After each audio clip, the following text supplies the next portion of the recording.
Hello everyone, we're going to get more into other games that people have been having difficulty running. Notably right now we're going to do NBA Jam, and if you try playing it with the two controllers that come with the system or such, you end up being on the same team. I'm going to show you how to be on different teams and play one-on-one truly the way it is meant to be. So we're going to open up NBA Jam, and you can do this with MAME 2000 or MAME 2003. So I'm opening it up right now. And just bear with me as I show you how to do this properly. Once I'm in game, I'm going to open up the input for this game using R2. And again, you can re-keybind the SNES controller to R1 temporarily from the controls right here. Quick menu, controls, and you can actually change the R2 right here, which is button 8 or whatever it would be on your controller, to R temporarily, and then you could use R2. But right now I'm opening up R2 to do input for this game. And if you notice, there's keybinds for all the different controllers here. So what I'm actually going to do is go to the third controller, and I'm going to use the first controller to keybind all these. I'm going to do third player start, and I'm going to make it start on my second controller. Then I'm going to go to third player up, and I'm going to do all of these accordingly. Up, down, left, right. And the beauty of this is when you actually turn the system off, it will not save. So if you screw up, it'll be all back to default. But I'm programming all these buttons right now. And there's one very, very important thing that I'm going to show you in a moment here. Of course, I need the coin 3, which would be the select button on the second controller. You're going to need to go to coin 2 and throw a junk value on it so you do not use that second controller for that. So I'm going to make that just the L trigger on the controller for right now.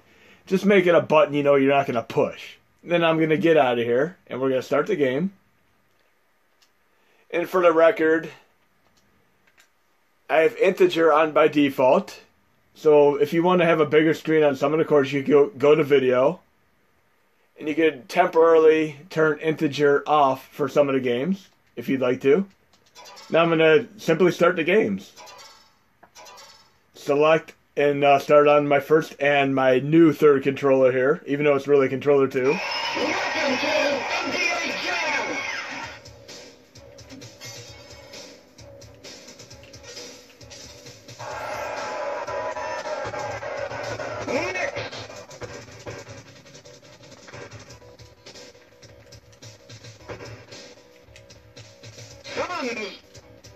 Okay, we're almost in game here. Tonight's matchup. And we're playing using the first and second controller, except the second controller is temporarily reprogrammed as the third controller. And I ended up pushing the button to start player 2, but you know, that's what I was talking about. You want to put a junk value on controller 2, otherwise you're going to be... You can technically control controller 2 and controller 3 with the same controller and play dual movements. It's kind of funny. But anyway, that is exactly how you do NBA Jam. Again, I'm going to go in here. If you leave controller 2 alone, you'll technically be using the same keybinds for both of them, and you can play controller 2 and 3 with the same controller if you want to have a little bit of a novelty. But otherwise, just reprogram all of the controller 3 binds to controller 2, and then take the coin from controller 2 and put it on the junk value and don't push that button. I accidentally pushed the L1 button, so I started controller 2 as well. Anyways, we're going to move on to another game that people are having issues with. How about Outrunners? Now, I'm a huge, huge Outrunner fan. And the first thing you'll get here is you end up getting a little inky-dinky screen. See, that's pretty annoying, and it's because the original arcade version was basically multi-screen. Right now I'm going to go into my video options. And I'm going to do a little bit of a performance upgrade for this in my next update too. But I have integer scale on right now. And I'm going to go to where the aspect ratio is, and watch this very carefully. I'm going to change it to custom instead.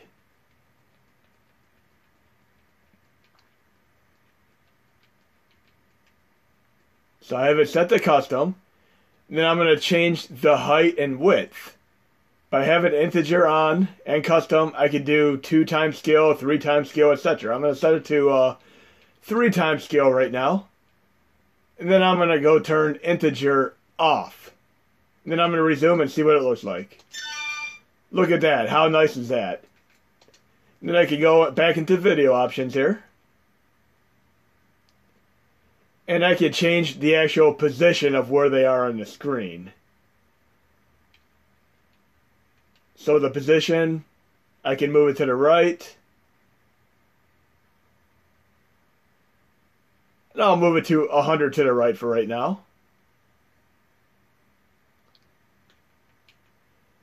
Then I'll move it down.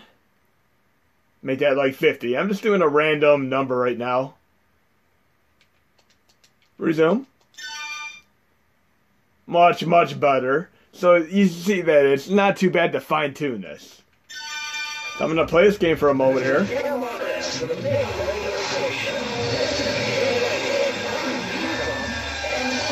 And there are 4 specific games that are like this for System 32, which are multi-screen.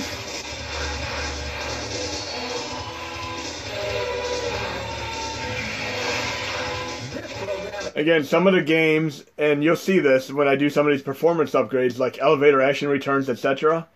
You go into options for the core, and some of the really, really slow games set frame skip to 5. That'll help out tremendously on a game like Outrunners.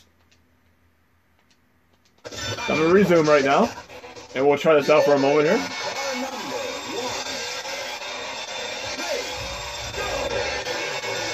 And we're in action here.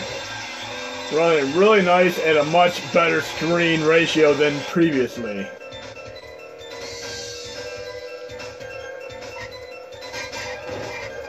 Very, very playable here.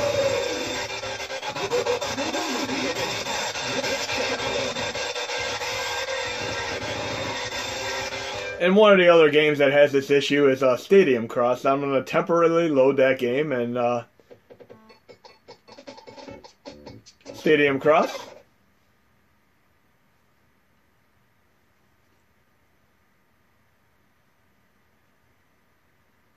Just remember, when you do NBA Jam, you need to make sure the select button is junk value so you don't accidentally start with player 2.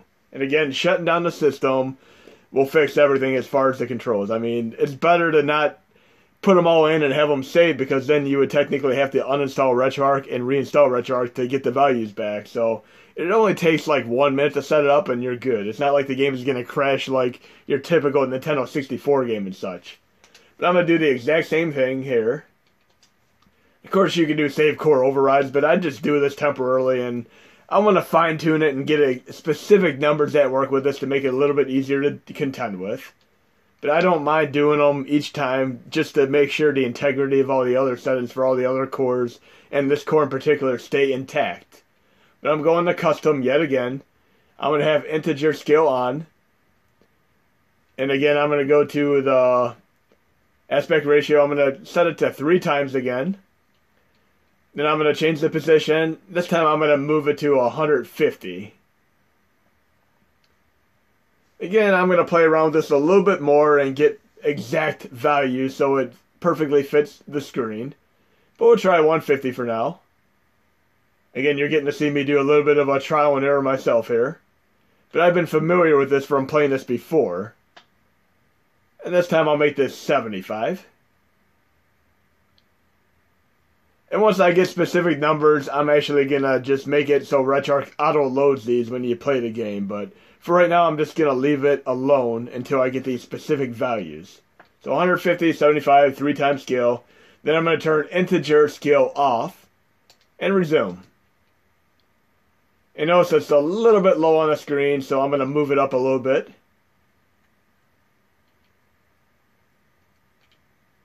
We'll move it up.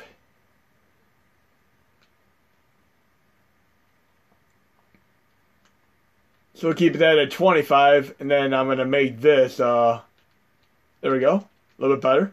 And have an integer off right now, instead of going 3, 1, 2, 3, 4 times scale, it'll do individual numbers. more precise numbers by having integer off. So I could do the tried and true stretch the screen. Again, I'm going to find exact numbers that work for this, and if any of you try this before me, report the exact width and height that you use to fit the full screen, and whichever works out the best I will use as the final result. But let's try Stadium Crosshair for a second. And this is a very, very CPU intensive game. I have frame skip set to 5 right now. We'll try this out for a moment here. It is a little bit like the Excite Bike on Nintendo 64. Which, by the way, back in the day when I first started emulating Nintendo 64, one of my primary reasons to have the proper computer and video card set up was so I could run Excite Bike, since it really was a CPU intensive game. And I kept going between Radeon and NVIDIA, and I had 2 computer setups, and I was trying out video cards for both of them to see which one would run GoldenEye and Excite Bike better overall. And I'm going to take the frame skip down on this just a little bit to see if it makes a difference. We'll leave it at 1 right here. And the clicking is the sound stutter. But by changing the frame skip up a little bit, we minimize the latency and the frame stutter. I'll leave it at 3 right now.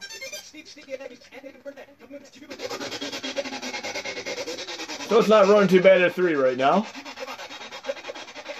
And then we're going to have one little added bonus for you Outrun fans. I'm going to show you a personal favorite Outrun style game, also similar to Rad Racer, that is on the TurboGrafx 16, also known as the PC Engine. It is called Victory Run, and I've always loved this game. When I picked up my TurboGrafx Dual many years ago, this is one of the games that I got a Who card of.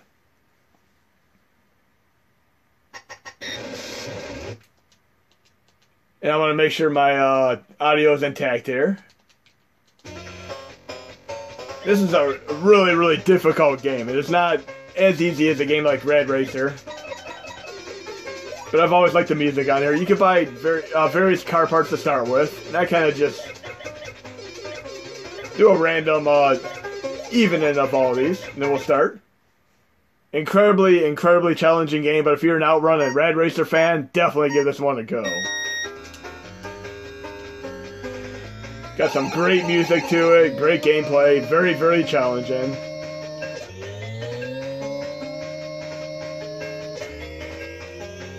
And my gear shifting is a little bit off. Now I'm going to try to get more into the racing games such as race driving and hard driving, which require very special configuration, and I'm going to try to run those for the arcade version as much as possible. Even though you can play like race driving and hard driving on Sega Genesis and or Super Nintendo, specifically race driving in particular, I would rather play the arcade version. And I do have Midway Arcade Classics Volume 3 for PS2, which actually does include race driving on it.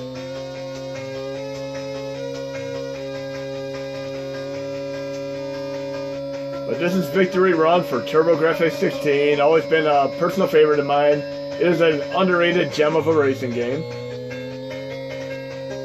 And sadly, the TurboGrafx 16 did not do too well in USA where I hail from. It did far better in Japan, and it had 75% more games in Japan for both the TurboGrafx 16 as well as the TurboGrafx CD.